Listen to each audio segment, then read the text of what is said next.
नमस्कार स्टूडेंट्स। इससे पहले लास्ट वीडियो में हमने SN2 अभिक्रिया की मैकेनिज्म के बारे में बात की थी। आज हम बात कर रहे हैं SN2 यानी कि डाईमॉलिक्यूलर न्यूक्लियोफिलिक सब्स्टिट्यूशन रिएक्शन द्विअणुक नाभिक स्नेही प्रतिस्थापन अभिक्रिया की विशेषताओं के बारे में।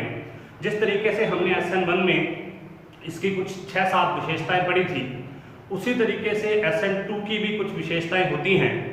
मैं आप सभी की जानकारी के लिए बता दूं कि आपको SN1 और SN2 दोनों अभिक्रियाओं की इन विशेषताओं में से कम 4 डिफरेंस ढूंढने हैं, 4 अंतर ढूंढने हैं। ये राजस्थान बोर्ड का बहुत ही महत्वपूर्ण और बड़ा ही फेवरेट क्वेश्चन है। हर साल 2 साल में क्वेश्चन रिपीट होता है कि SN1 और SN2 अभिक्रिया में कोई 4 अंतर लिखिए, कोई 2 अंतर लिखिए या कोई 5 अंतर लिखिए। इस तरीके से डिफरेंशिएट किया जाता है, अलग अलग अंतर पूछे जाते हैं और आपको इसके उदाहरण भी पता होने चाहिए। उदाहरण मीन्स इसकी जो मैकेनिज्म है वो आपको थोड़ा सा इसका ध्यान होना चाहिए कि किस तरीके से इसकी मैकेनिज्म को बताया जाएगा। अभी मैं एक बार यहाँ पर SN2 अभिक्रिया की मैकेनिज्म वापस लिख रहा हूँ, उसके बाद हम बात करेंगे इसकी कुछ विशेषताओं के बारे में। देखिए SN2 अभिक्रिया की मैकेनिज्म क्या होती है, जो हम ऑलरेडी कर चुके हैं।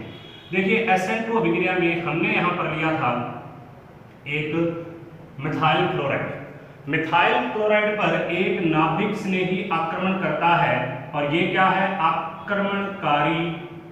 आक्रमणकारी नाभिक स्नेही, अटैकिंग न्यूक्लियोफाइल। अब जब ये इस पर आक्रमण करेगा और ये अभिक्रिया जो होगी ये सिंगल स्टेप में होगी, स्टेप 1, एक ही स्टेप है इसका, सिंगल स्टेप में होने वाली रिएक्शन है। इसके अलावा इसके अंदर कोई भी दूसरा स्टेप कुछ नहीं होता। अब देखिए इसके अंदर होगा क्या, इसके अंदर यहां पर बनेगा TS को बोलते हैं ट्रांजिशन स्टेट या संक्रमण अवस्था।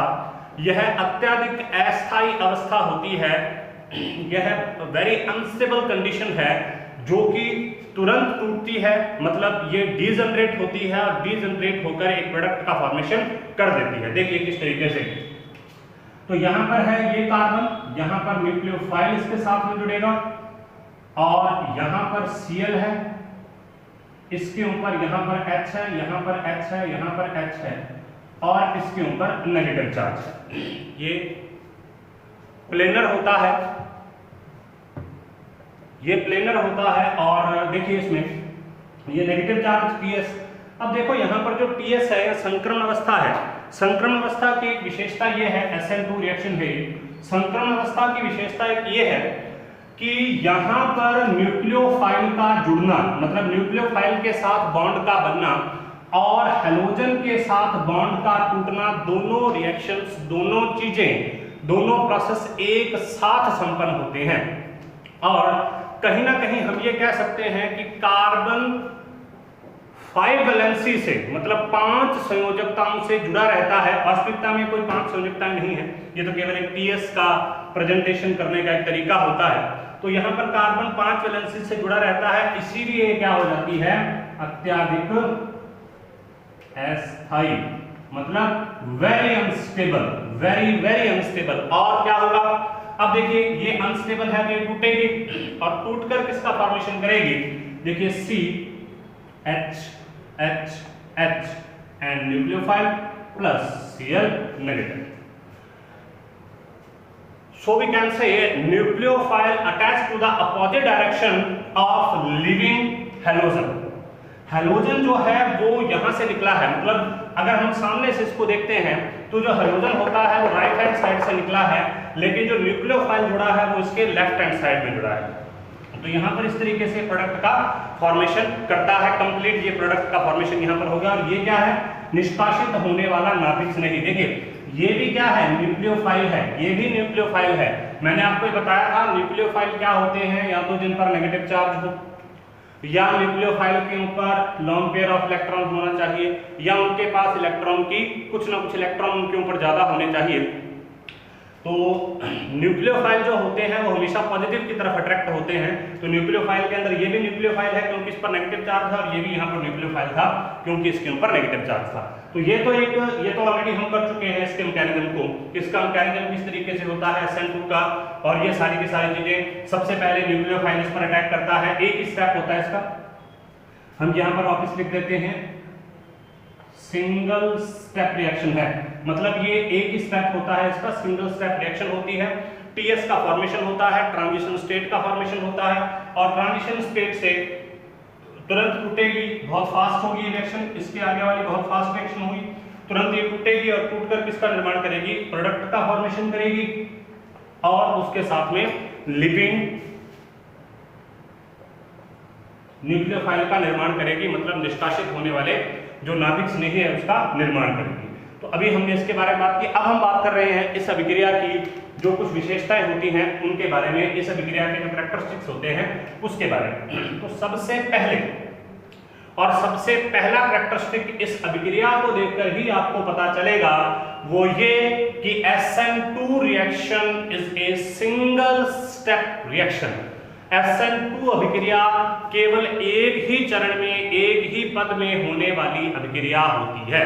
The mechanism of SN2 reaction is single step process। ठीक है, तो हम इसी के बारे में बात करेंगे, किस तरीके से सिंगल स्टेप प्रोसेस होता है और क्या इसके अंदर चीजें होंगी, इसकी विशेषताओं के बारे में बात करेंगे। इस तरीके से हमने SN1 की विशेषताओं के बारे में बात की थी। तो देखिए, सबसे पहले हम बात कर रहे हैं विशेषताएं इसकी,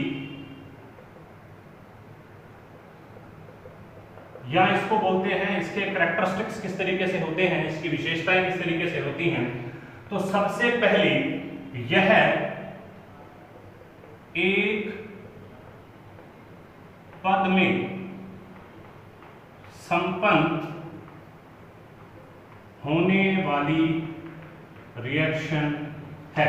अभी हमने इसके मैकेनिज्म में देखा कि यहां पर कोई भी दो स्टेप इन्वॉल्व नहीं थे, केवल एक सिंगल स्टेप था जिसके अंदर सबसे पहले टीएस का फॉर्मेशन होता है, संक्रमण अवस्था का निर्माण होता है, और वही आगे किसके अंदर बदल जाता है, संक्रमण अवस्था किसके अंदर बदल जाती है, प्रोडक्ट के अंदर। तो इसका मतलब SN2 जो अभिक्रिया होती है यह एक चरण में होने वाली अभिक्रिया है। तो आपको पहला अंतर तो यही पता चल गया, SN1 देखो जिसके ऊपर 1 लगा हुआ है वो 2 चरण में होती है, और SN2 जिसके ऊपर 2 लगा हुआ है वो एक चरण में होने वाली अभिक्रिया है। तो first difference is that SN1 reaction, in the mechanism of SN1 reaction there are 2 steps involved, but in the mechanism of SN2 reaction there is 1 step involved। Okay, तो यहाँ पर हम बात कर रहे हैं कि जो SN2 रिएक्शन है, SN2 रिएक्शन केवल एक ही चरण में होने वाली अभिक्रिया है, एक ही पद में होने वाली अभिक्रिया है। अब देखिए, अब दूसरा इसका जो विशेषता है वो ये है कि SN2 में मध्यवर्ती नहीं बनता, मध्यवर्ती नहीं बनता, बल्कि संक्रमण अवस्था बनती है, संक्रमण अवस्था बनती है। अब देखिए दूसरी चीज, इससे पहले जब हमने SN1 रिएक्शन की थी, SN1 के अंदर हमने ये देखा था कार्बोकैटायन बनता है, ठीक है, और कार्बोकैटायन क्या होता है, इंटरमीडिएट होता है। अब इंटरमीडिएट कौन कौन से होते हैं, कुछ मैं जनरल उसके बारे में आपको बता देता हूं, हालांकि हम यहाँ पर सारे इंटरमीडिएट के बारे में तो बात नहीं करेंगे। तो कौन कौन से होते हैं, देखिए इंटरमीडिएट जो होता है फ्री रेडिकल भी हो सकता है, मुक्त मूलक भी एक इंटरमीडिएट होता है, एक मध्यवर्ती होता है अभिक्रिया के बीच में बनने वाला जो कि आगे टूटकर उत्पाद का निर्माण करेगा या जुड़कर उत्पाद का निर्माण करेगा। कार्बोकैटायन जो होते हैं ये मध्यवर्ती होते हैं, इसके अलावा कार्बोएनायन जो होते हैं ये मध्यवर्ती होते हैं, इसके अलावा कार्बोनियन जो होते हैं ये मध्यवर्ती होते हैं, नाइट्रीन्स मध्यवर्ती होते हैं, एराइन्स मध्यवर्ती होते हैं। तो कई प्रकार की जो स्पीशीज हैं जो कि रिएक्शन के बीच में कभी कभी बनती हैं और कुछ स्टेबल होती हैं, मैं ये नहीं कह रहा हाईली स्टेबल होती हैं, जो कि कुछ स्टेबल होती हैं उनको हम इंटरमीडिएट कहते हैं। इंटरमीडिएट के अंदर एक चीज ये है कि इंटरमीडिएट बैक भी जा सकता है, मतलब इंटरमीडिएट वापस किसके अंदर बदल सकता है, अभिकारक के अंदर, और आगे भी जा सकता है, मतलब इंटरमीडिएट किसके अंदर बदल सकता है, प्रोडक्ट के अंदर भी। लेकिन जो टीएस कंडीशन होती है, टीएस कंडीशन हाईली अनस्टेबल है, इंटरमीडिएट समस्टेबल, कुछ ना कुछ स्थायी अवस्था होती है, लेकिन जो टीएस होती है संक्रमण अवस्था, ये हाईली अनस्टेबल होती है और ये तुरंत डीजनरेट होकर या किसी न किसी के साथ में जुड़कर या टूटकर क्या करेगी, एक उत्पाद का निर्माण कर देगी। अब देखिए ये होगी दूसरी चीज, टीएस बनता है, संक्रमण अवस्था बनती है।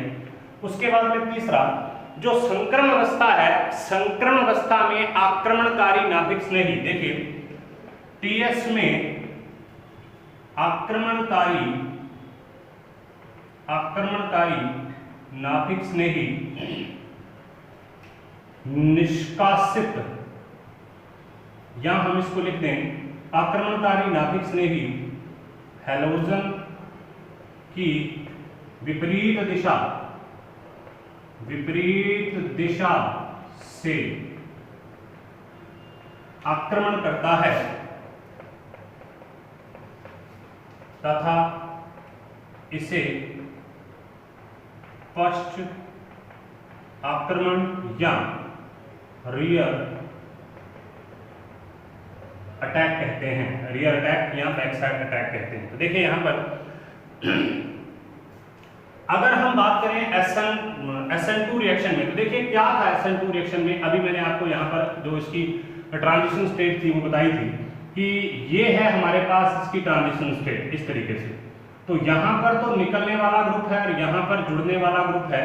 तो ये जो आक्रमणकारी है, ये न्यूक्लियोफाइल जो अटैकिंग न्यूक्लियोफाइल था, ये इस लिविंग मतलब इस हैलोजन के बैक साइड से आकर अटैक करता है, इसके अपोजिट साइड से आकर अटैक करता है और इसी चीज को क्या बोलते हैं, रियर अटैक कहते हैं।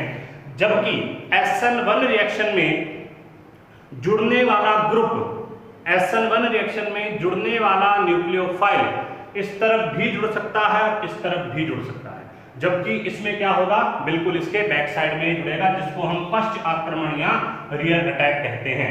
क्लोरीन जुड़ा हुआ है राइट हैंड साइड में, जबकि जो न्यूक्लियोफाइल अटैक करेगा वो कहां जुड़ेगा, लेफ्ट हैंड साइड के अंदर जुड़ेगा। नेक्स्ट देखिए, अब जो टीएस की अगली विशेषता है उसको अपने लिखते हैं, यहां पर ही मैं लिख देता हूं टीएस की अगली विशेषता। फोर्थ, टीएस में आक्रमणकारी नाभिक स्नेही व निष्कासित होने वाला हैलोजन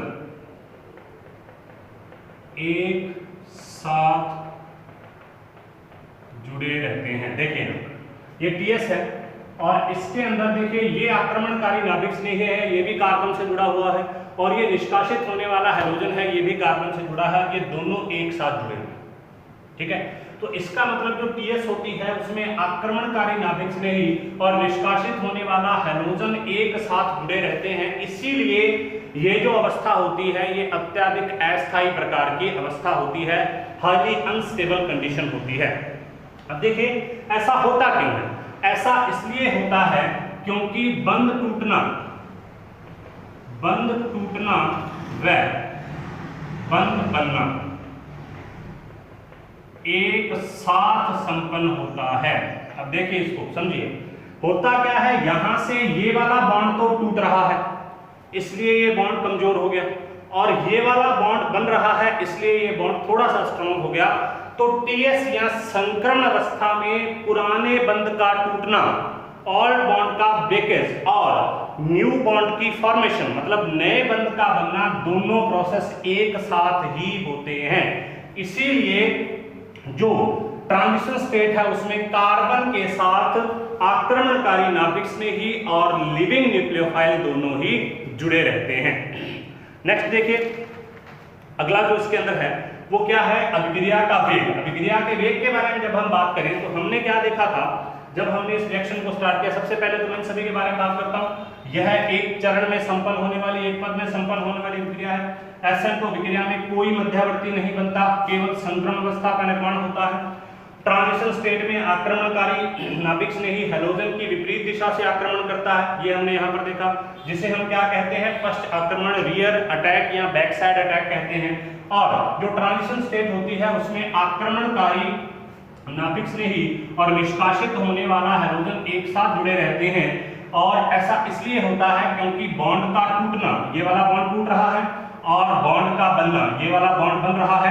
अब मैं यहाँ पर इसको थोड़ा मेंशन भी कर देता हूँ। ये क्या है, ये है बॉन्ड का ब्रोकेज होना, और ये क्या है, बॉन्ड की फॉर्मेशन होना। यहाँ पर बॉन्ड बन रहा है और यहाँ पर क्या हो रहा है, बॉन्ड ब्रेक हो रहा है। तो यहाँ पर बंध का बनना और बंध का टूटना दोनों एक साथ हो रहे हैं। नेक्स्ट देखिए, हमने कितनी की, 1 2 3 4 इसकी विशेषताएं कर ली। पांचवी विशेषता के बारे में हम बात करते हैं। देखिए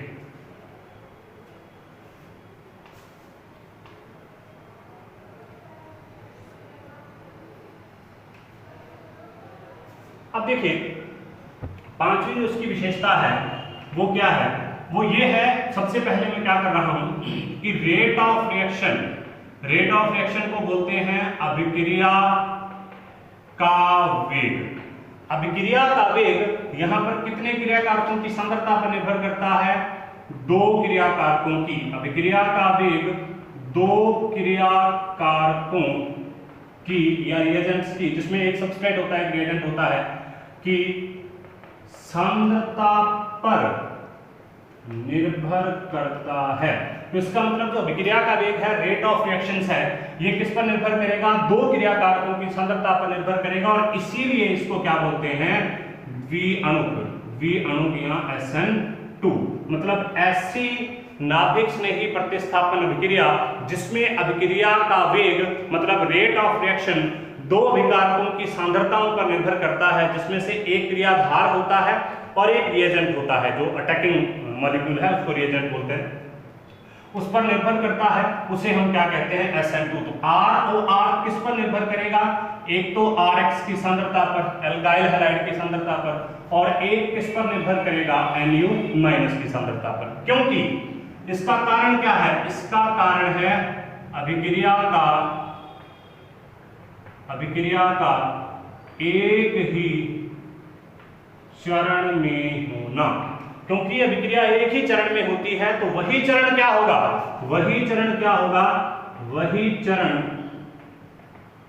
वेग निर्धारक होगा। वही चरण क्या होगा, वेग निर्धारक चरण होगा, रेट डिटरमाइनिंग स्टेप होगा। कैसे, देखिए यहां पर हमारे पास क्या था, मान लीजिए ये था,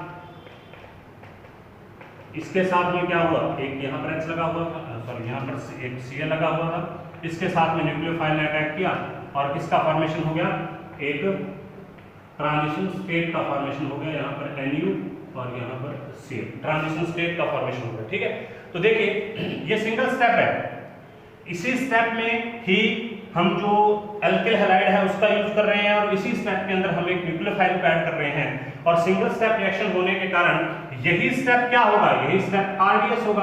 और वेग निर्धारक चरण में जब 2 मॉलिक्यूल भाग ले रहे हैं तो इसका मतलब इस अभिक्रिया का वेग इन दोनों पर निर्भर करेगा, इसीलिए इसको क्या कहते हैं, SN2 या द्विअणु प्रकार की अभिक्रिया।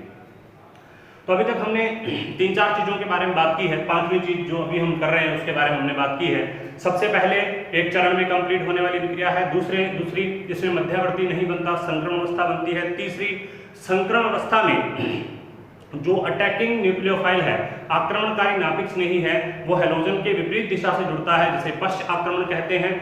चौथी यहाँ पर क्या थी कि संक्रमण अवस्था में बंध का बनना और बंध का टूटना दोनों एक साथ होता है, इसीलिए वहां पर आंशिक रूप से जुड़े रहते हैं अटैकिंग न्यूक्लियोफाइल भी, आक्रमणकारी नाभिक स्नेही भी और निकलने वाला हैलोजन भी। और 5वीं जो हमने की है वो है rate of reaction depends upon the concentration of alkyl halide and the concentration of attacking nucleophile. So we can say the rate of reaction depends upon 2 molecules, so this reaction is called as SN2 or bimolecular or dimolecular nucleophile substitution reaction। तो ये हमने 5 चीजें की। अब हम next चीज करते हैं इसके बारे में, वो देखिए क्या होगा। इसके अंदर एक बड़ी महत्वपूर्ण चीज होती है, उसको देखिए आप।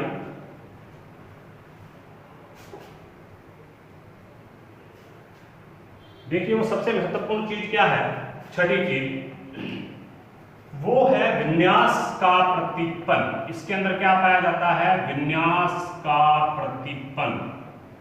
ठीक है, इन्वर्जन ऑफ कॉन्फ़िगरेशन, विन्यास का प्रतिपन्न, इन्वर्जन ऑफ कॉन्फ़िगरेशन जिसको क्या बोलते हैं, वाल्डन प्रतिलोमन, वाल्डन इनवर्जन, वाल्डन इन्वर्जन या वाल्डन प्रतिलोमन। इसका मतलब क्या होता है, उत्पाद का विन्यास मतलब कॉन्फ़िगरेशन अभिकारक से विपरीत होना, ठीक है। देखिए अगर उत्पाद R था तो ये अभिकारक क्या था, L से किसका निर्माण हो गया, R। देखिए कैसे, अभी हम इसको भी एग्जांपल से समझते हैं। देखिए यहां पर हमारे पास क्या था, HCl और न्यूक्लियोफाइल ने यहां पर अटैक किया। हम यहां पर TS नहीं बना रहे, मैं डायरेक्ट बना रहा हूं इसका उत्पाद। तो उत्पाद देखिए क्या बनेगा, CNuHHH। ये क्या थे, ये था अभिकारक। हालांकि कुछ जो ऐसा वर्ग होता है कई बार जिसको हर किसी चीज पर कुछ ना कुछ आपत्ति रहती है, तो उनके लिए मैं बता दूं कि ये सबस्ट्रेट है, क्रियाधार है। इसको हम अभिकारक भी कह सकते हैं, इसको भी अभिकारक कहते हैं। बेसिकली रिएजेंट ये होता है, अभिक्रिया में भाग लेने वाला, इस वजह से हम इसको अभिकारक कह देते हैं। वैसे सबस्ट्रेट होता है क्रियाधार, क्रिया का आधार। जिस भी मॉलिक्यूल का कार्बन अभिक्रिया में भाग लेता है उसे हम कहते हैं क्रियाधार या सबस्ट्रेट, और दूसरा उसके साथ बड़ा रिएजेंट होता है। तो देखिए ये अभिकारक है और ये क्या है, उत्पाद है। तो देखिए यहां पर जो ग्रुप निकला है, ये वाला ग्रुप क्लोरीन, ये जो ग्रुप निकला है ये कौन सी साइड में है, राइट हैंड साइड में। ये कौन सी साइड में है, राइट हैंड साइड में। लेकिन यहां पर जो जुड़ा है ये कौन सी साइड में है, ये है लेफ्ट हैंड साइड में। ये लेफ्ट हैंड साइड में, राइट हैंड साइड में। तो इसका मतलब R से किसका निर्माण हो गया, L का निर्माण हो गया, या L से किसका निर्माण हो गया, R का निर्माण हो गया। इसे कहते हैं वाल्डन प्रतिलोमन, अर्थात उत्पाद का विन्यास, इस उत्पाद का विन्यास अभिकारक से विपरीत हो जाना, इसे बोलते हैं वाल्डन प्रतिलोमन। और SN2 अभिक्रिया में ये होता है कि उसके उत्पाद का विन्यास अभिकारक के विन्यास से विपरीत अवस्था में चला जाता है, विपरीत हो जाता है। इसे बोलते हैं वाल्डन प्रतिलोमन या वाल्डन इन्वर्जन, ठीक है। अब ऐसा होता क्यों है, थोड़ा सा उसको समझ लो, जिसका कि एक बेसिक कारण दिया गया है। हालांकि जो भी मैकेनिज्म है ये सारे प्रपोज्ड मैकेनिज्म होते हैं, कोई भी इनका थोड़े बहुत कई बार जो समस्थानिक है, आइसोटॉप्स हैं, उसके इसके अंदर दिए जाते हैं प्रूफ कि हाँ इस तरीके से होता है, एविडेंसेस होते हैं, लेकिन कोई 100% मैकेनिज्म 100% सही हो ये जरूरी नहीं। तो ऐसा क्यों होता है उसको देख लो। ऐसा होता है इसके TS के कारण। देखिए ये है इसकी ट्रांजिशन स्टेट, कार्बन, यहां हाइड्रोजन, यहां NU, यहां Cl, यहां H और यहां H। अब देखिए मैं इन दोनों को अलग अलग कलर से बना रहा हूं। ये वाला बॉन्ड जो कि ब्रेक हो रहा है, इसको तो मैंने बनाया है इस तरीके से, ऐसे ये बॉन्ड ब्रेक हो रहा है। और ये वाला बॉन्ड जो बन रहा है इसको मैं थोड़ा इस तरीके से बना दूंगा, ठीक है। ये क्या है, ट्रांजिशन स्टेट है, नेगेटिव चार्जेस क्यों, देखिए होगा क्यों, अभिन्यास बदलता क्यों है। देखिए अब अगर इस कार्बन को बॉन्ड तोड़ना है तो क्या करना पड़ेगा, रोटेट। होता क्या है, कार्बन रोटेट हो जाती है। कार्बन पहले इस तरफ है, हम उसको शो नहीं कर सकते क्योंकि C को शो करने का ये तरीका है। कभी भी आपने C को ऐसे नहीं देखा, C को ऐसे शो करते हैं, तो हम बाद में उसको ऐसे शो करते हैं। तो प्रतिपन जो इसका विन्यास का प्रतिपन, उसका कारण क्या होता है, क्योंकि हमें इस बॉन्ड को ब्रेक करना है और इस बॉन्ड को बनाकर रखना है। और ये बॉन्ड क्या होगा, स्ट्रांग होगा क्योंकि ये बन रहा है, ये वीक होगा। तो जैसे ही कार्बन रोटेट होगी, कार्बन के रोटेट होते ही यहां से ये तो टूट जाएगा और ये क्या होगा, ये सिर्फ कार्बन घूमती है, ये नहीं घूमता। जैसे ही कार्बन रोटेट होगी तो ये बॉन्ड तो टूट जाएगा और कार्बन घूम के न्यूक्लियोफाइल इस तरफ आ जाएगा। तो इसका मतलब ये वाला न्यूक्लियोफाइल यहां पर, ये यहां से निकल गया और इसके ऊपर इस तरीके से। तो हम ये कह सकते हैं कि जैसे छाता होता है वो इस तरीके से होता है, ऐसे ऐसे करके होता है।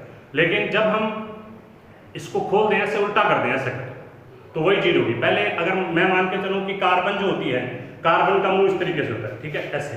अगर हम उसको रोटेट करते हैं तो वो कैसे हो जाएगी, इस तरीके से। तो बाकी सब कुछ नहीं है, केवल कार्बन रोटेट हुई है, तो न्यूक्लियोफाइल इस तरफ जुड़ा हुआ है। तो पहले ये राइट हैंड साइड में था, ये निकल गया, ये लेफ्ट हैंड साइड में आकर जुड़ गया। इसे ही बोलते हैं वाल्टन का प्रतिलोमन या वाल्टन का इन्वर्जन। तो ये हो गया छठी चीज। अब है सातवीं चीज। सातवीं चीज कौन सी है? सातवीं चीज इसके अंदर आती है, वो है अभिक्रिया की